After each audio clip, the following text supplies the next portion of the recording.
everyone, welcome to Coffee Break. It's Steve Barrett here, Editorial Director of PR Week, another edition of our weekly chat with interesting people in public relations.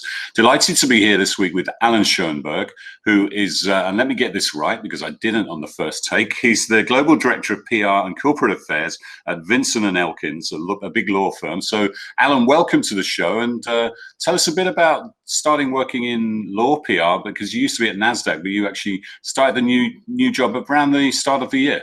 Yeah, thanks, Steve. It's great to be here. Appreciate you having me. My experience in public relations, really the last almost 20 years, has been in financial services.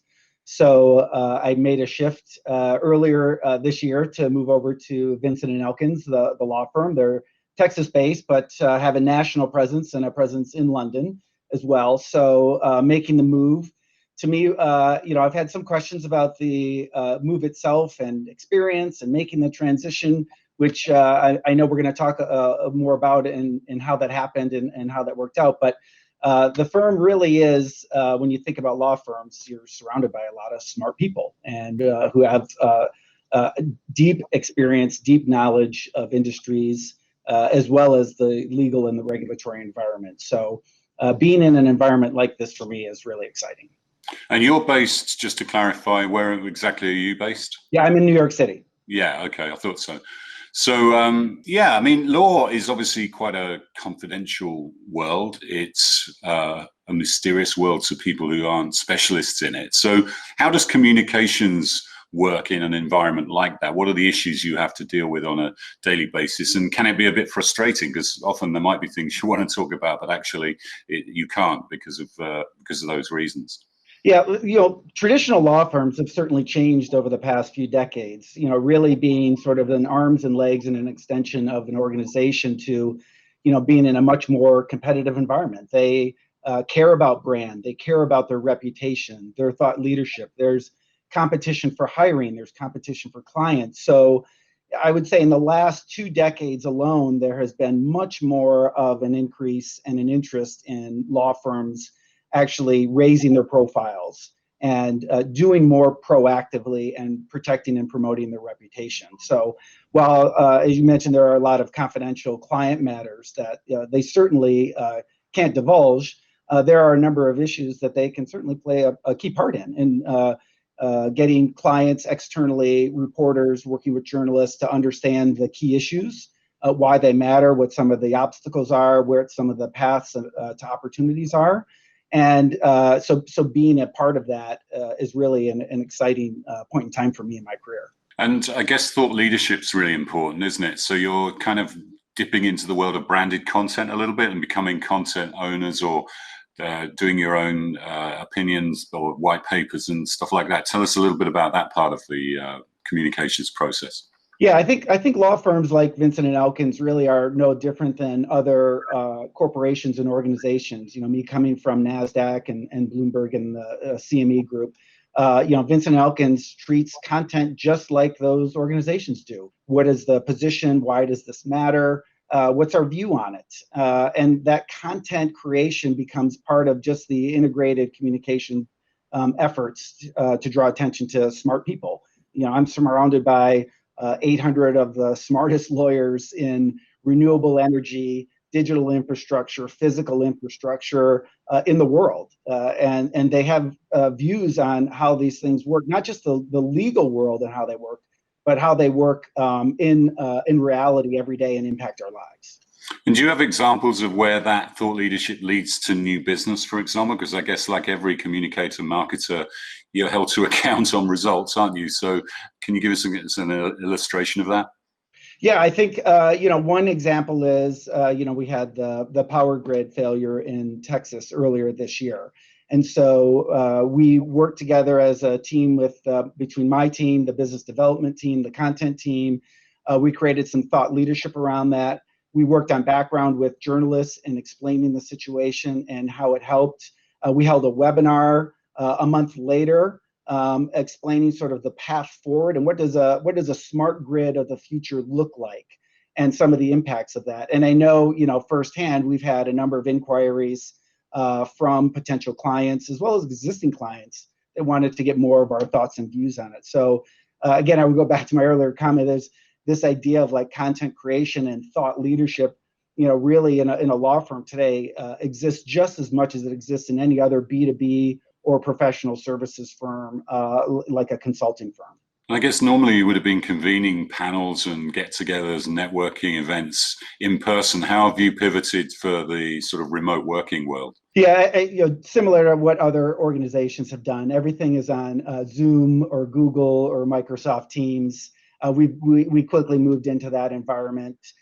We've utilized those technologies in unique and interesting ways to either, communicate with our clients either through private events or public-facing events, and it's allowed us to connect with others in a virtual world. I think having been 15 months into a pandemic, we're all sort of used to this virtual environment and how it can work through either chats, graphics, replays, resending content out. So we are very much in that environment as well. Looks like you're back in the office a little bit. So talk us through that process and how soon you think you'll be able to resume face-to-face events. Yeah, we've been encouraging people to come into the office, staff as well as lawyers, over the past several weeks. Clearly watching and monitoring what the CDC is saying, watching and monitoring the vaccination rates in all of the cities where Vinson and Elkins has offices. And this week we announced that we are getting people back to the office after Labor Day in September in the United States. So this transition period is going to be very flexible. I think a lot of organizations are going through this sort of, what do we do? What are others doing? How do we assess our needs? What do our clients need? There's a lot that goes into this thinking, not just, let's get people back into the office, right? So, and you also have to take into consideration the human element. We are all human.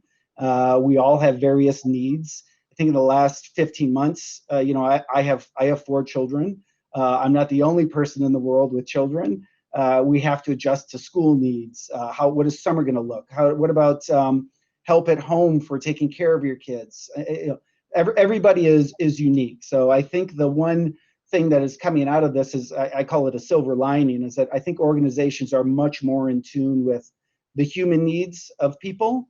And that is going to make a big difference in the way forward for organizations. And I think it can be a key differentiator. Yeah, the conversations around talent and where they're going to be based and all those things, who's going to pay for the business travel if they are remote, et cetera, et cetera. That's the new reality, isn't it? Yes. I guess traditionally, like a hit in the New York Times or the Wall Street Journal would be the sort of apex of, achievement for a communicator in the law space. But like every other field, I guess, there are many influencers, digital environments, new media properties springing up. Talk to us a little bit about how that is working in the law world. Are there big law influencers, for example, who you want to get on the radar of?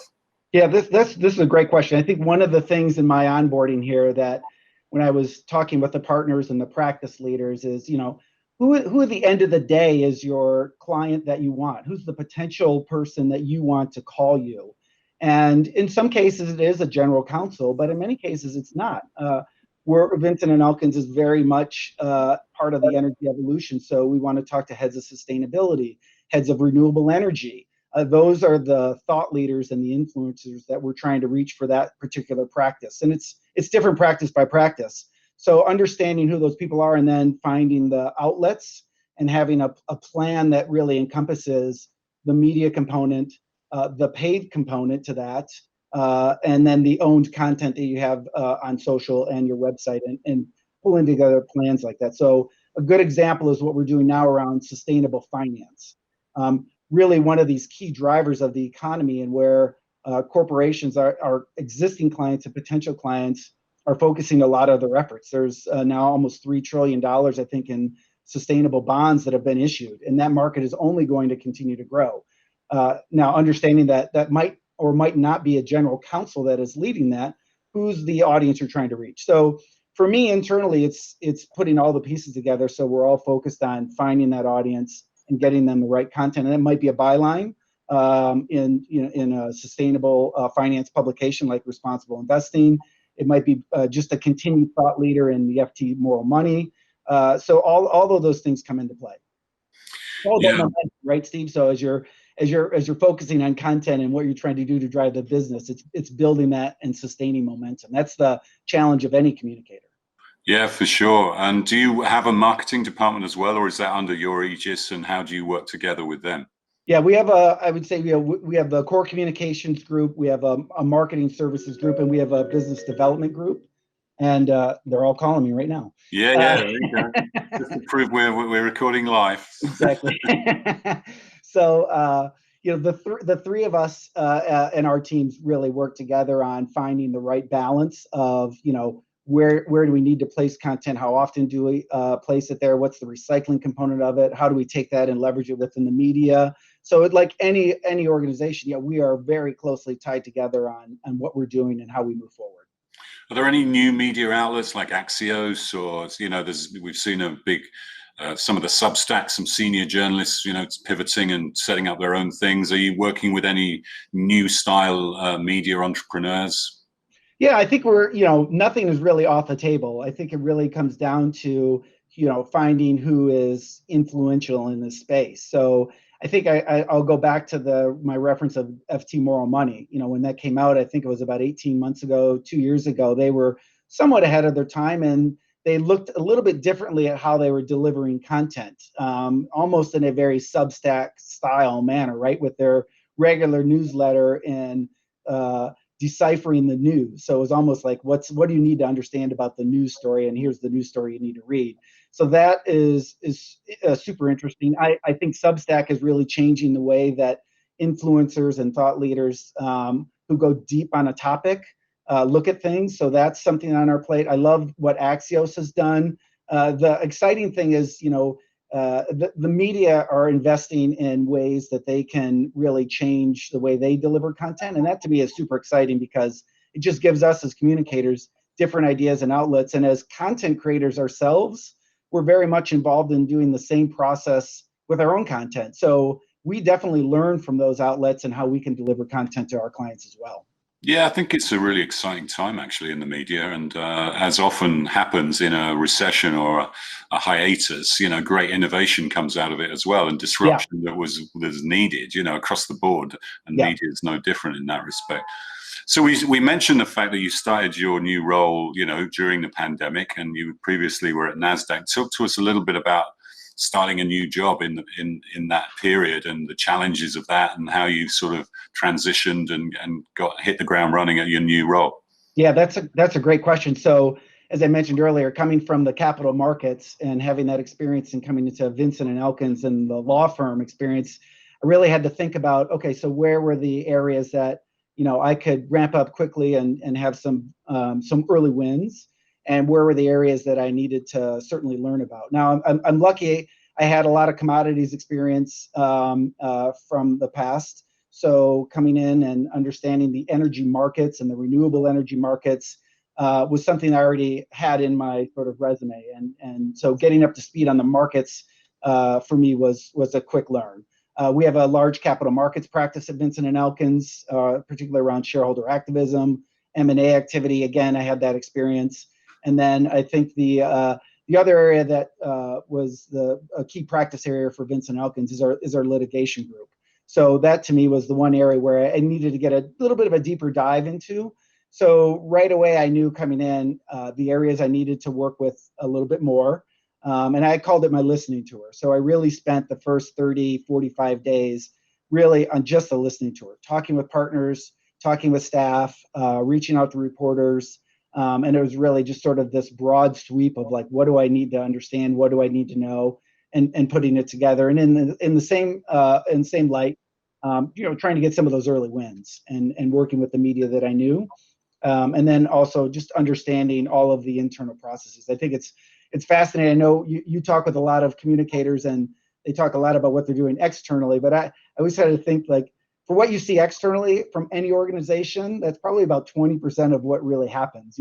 There's so much work that happens internally, the way you communicate with employees. And today it's so much more important than ever, through your intranet, staff meetings, whether it's Zoom. We're going to get into these hybrid meetings internally. What's the messaging? How are you how are you giving people up-to-date information? There is a lot there to consume, and you have to package that internally so it all makes sense to everybody, and we're all moving forward in the same path. So I think for me, and my advice for anybody is, take those 100 days to really learn and listen and really understand. I think the understanding component is something that most people don't take into consideration when they go on a listening tour, but you really have to understand what drives the business forward and what really matters. Yeah, so true. And internal communication is absolutely crucial. You're correct there. And we've seen that evolve in really interesting ways during the last 15 months. Allan, good continued success in the new role, and great to chat with you on Coffee Break. Yeah, thank you, Steve. I appreciate it.